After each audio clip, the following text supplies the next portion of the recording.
Imagine sacrificing everything you own, your house, your money, and the health of your own children, just to solve a puzzle that the entire world said was impossible.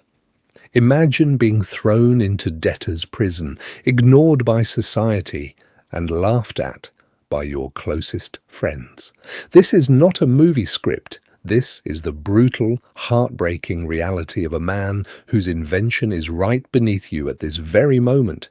Every time you ride a car, fly on a plane, or wear sneakers, you are using his broken life. But who was he? And why did the world let him die with nothing but a massive debt of $200,000? Let's go back to the year 1834. Hello everyone, and welcome. I am Hab.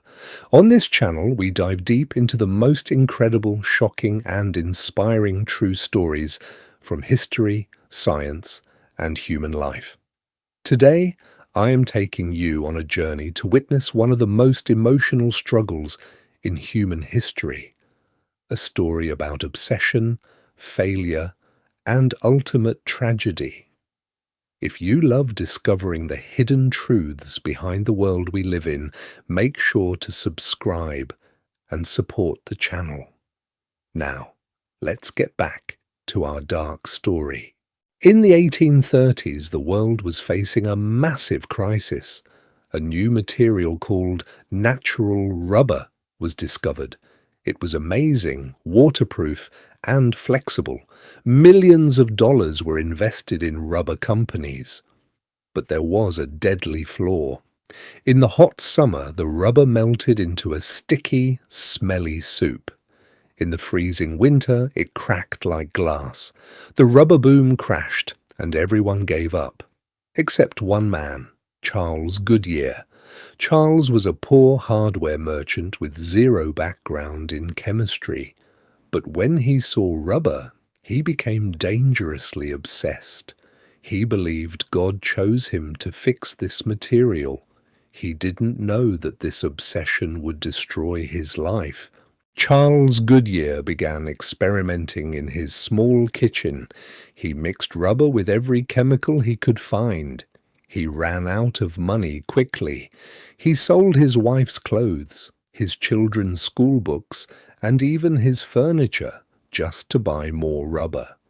When he couldn't pay his debts, the police dragged him to prison.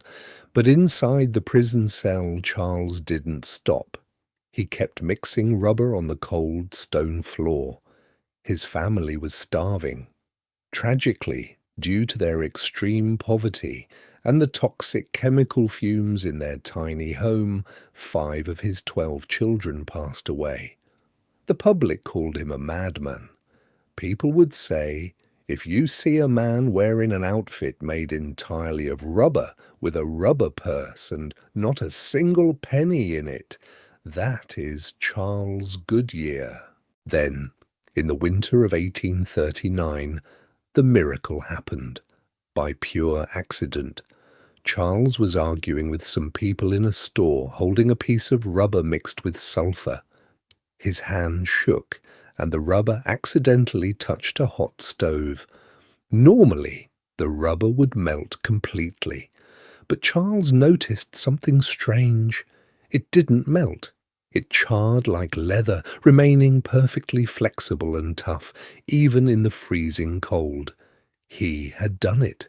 He discovered vulcanization, the process that makes rubber indestructible. He had solved the puzzle, that defeat. You would think Charles became the richest man alive, right? Wrong. Pirates stole his patents. He spent years in court fighting legal battles. On July 1st, 1860, Charles Goodyear died in a hotel room, exhausted, sick, and carrying a debt of over $200,000. He never saw a single dollar from the multi-billion-dollar industry he created. Today, his name is printed on millions of tires moving the world forward, while he rests in a quiet, forgotten grave. Charles Goodyear gave his life to the world, and the world forgot him. What do you think about his tragic sacrifice? Let me know in the comments below. Thank you for watching this story with me. I am Hab, and I will see you in the next piece of history. Don't forget to like and subscribe. Goodbye. Ed, the greatest scientists on Earth.